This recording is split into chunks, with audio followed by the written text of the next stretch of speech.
This is Neeraj and welcome back to my channel Nisha Neer. हमने mutual fund के अपने series में अभी तक जाना कि म्यूचुअल फंड क्या होता है, वो कैसे वर्क करता है, कैसे हमें इंटरेस्ट कमा के देता है, इसके अलावा कितने टाइप के म्यूचुअल फंड होते हैं और अपने गोल के अकॉर्डिंग हम किस तरह के म्यूचुअल फंड को चूज कर सकते हैं।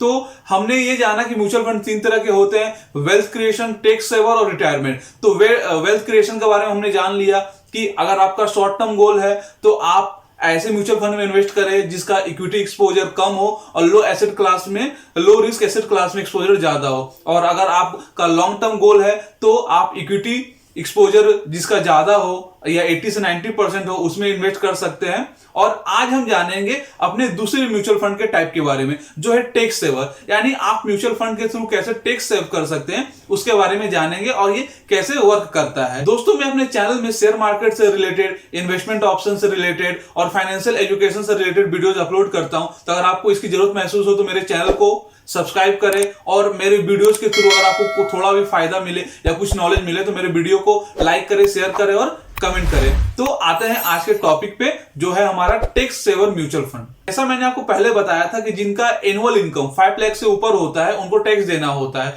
तो ऐसे लोग क्या करते हैं, टैक्स बचाने के लिए कुछ ऐसे म्यूचुअल फंड को चूज करते हैं जो कि इनकम टैक्स के अंडर टैक्स एग्जेम्प्टेड रहता है, जिनमें इन्वेस्ट करके वो लीगली रूप से टैक्स को बचा सकते हैं और उसके ऊपर अपना रिटर्न भी कमा सकते हैं। तो टैक्स सेवर फंड क्या होते हैं? ऐसे फंड जिसमें इन्वेस्ट करके आप अपने टैक्स को बचा सकते हैं। इसमें क्या होता है, 1.5 लाख तक का आपको टैक्स एग्जेम्प्टेड रहता है। यानी अगर आपने इस तरह के म्यूचुअल फंड में 1.5 लाख रुपए का इन्वेस्टमेंट किया तो उसके ऊपर जो टैक्स आता है वो आपको टैक्स देना नहीं पड़ेगा। और टैक्स सेविंग फंड में 2-3 चीजें ये रहती है, उसमें बाउंडेशन होती है। जैसा कि इसमें हम 1.5 लाख से ज्यादा का इन्वेस्ट करेंगे तो उसके ऊपर हमें टैक्स का जो बेनिफिट होता है वो नहीं मिलेगा। यानी आपको जो टैक्स का बेनिफिट मिलेगा वो 1.5 लाख के अंदर ही मिलेगा। इसके अलावा आप जो भी पैसा इन्वेस्ट करते हैं या जो भी उस म्यूचुअल फंड के स्कीम में लगाते हैं तो वो आपका पैसा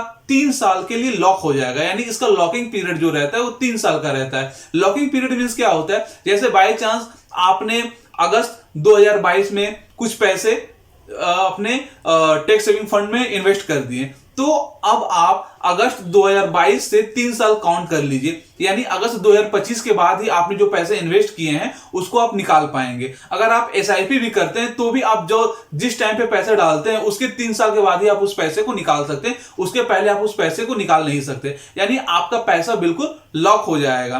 तो इस तरह के टैक्स सेविंग फंड को क्या बोलते हैं, ईएलएस बोलते हैं, इक्विटी लिंक्ड सेविंग स्कीम या यूलिप भी बोलते हैं। तो इस तरह के 2-3 फंड स्कीम है जो मार्केट में अवेलेबल है, जिसमें आप इन्वेस्ट करके पैसे अपना टैक्स बचा सकते हैं और साथ में इसके ऊपर रिटर्न भी कमा सकते हैं। तो जो टैक्स सेवर है उनको तो पहले से ही पता ही होगा, लेकिन अगर आप नहीं जानते हो तो आप इस तरह के म्यूचुअल फंड में इन्वेस्ट करके अपने टैक्स को बचा सकते हैं। हाँ, लेकिन इसका स्कीम क्या होता है कि इसका लिमिट जो है वो 1.5 लाख से ज्यादा आपको नहीं मिलेगा और 3 साल के लिए आपका 3 साल के पीरियड के लिए आपका पैसा लॉक रहेगा।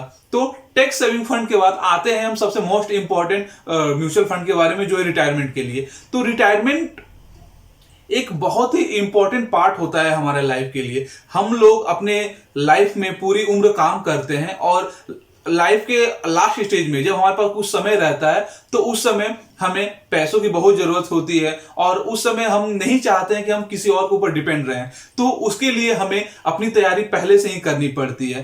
तो उस तैयारी के लिए आज के टाइम में एनपीएस, नेशनल पेंशन स्कीम, एक बहुत ही अच्छा विकल्प हम लोग के सामने आया है। इस एनपीएस की जानकारी में एक सेपरेट वीडियो में देने वाला हूं और आपको कुछ ऐसे नंबर्स इसके दिखाऊंगा जिसको देखने के बाद आप बिल्कुल ही सरप्राइज हो जाएंगे, चौंक जाएंगे और आप ये सोच नहीं सकेंगे कि आपका रिटायरमेंट होते होते आपको इतने पैसे मिल सकते हैं। ये बिल्कुल ही आपके लिए मतलब अनबिलीवेबल एक्सपीरियंस होगा। तो नेक्स्ट वीडियो में मैं बिल्कुल एनपीएस के ऊपर ही बनाऊंगा और रिटायरमेंट के लिए क्या क्या तैयारी करनी पड़ती है, किस तरह से हम इन्वेस्टमेंट करेंगे और 1000 रुपए 2000 रुपए इन्वेस्ट करके भी हम कितना ज्यादा अमाउंट जनरेट कर सकते हैं वो भी मैं आपको दिखाऊंगा। इसके अलावा अगर एनपीएस नहीं भी करना है आपको तो और भी बहुत सारे म्यूचुअल फंड है, जैसे मैंने लास्ट वीडियो में बताया था जिसका लिंक मैंने आई बटन पे दे दिया है, कि उसमें अगर आपको लॉन्ग टर्म के गोल के लिए चाहिए म्यूचुअल फंड, तो लॉन्ग टर्म के गोल के लिए, आपका रिटायरमेंट भी लॉन्ग टर्म का गोल होता है, तो आप ऐसे म्यूचुअल फंड में इन्वेस्ट कर सकते हैं जिसमें इक्विटी का एक्सपोजर 80 से 90% हो या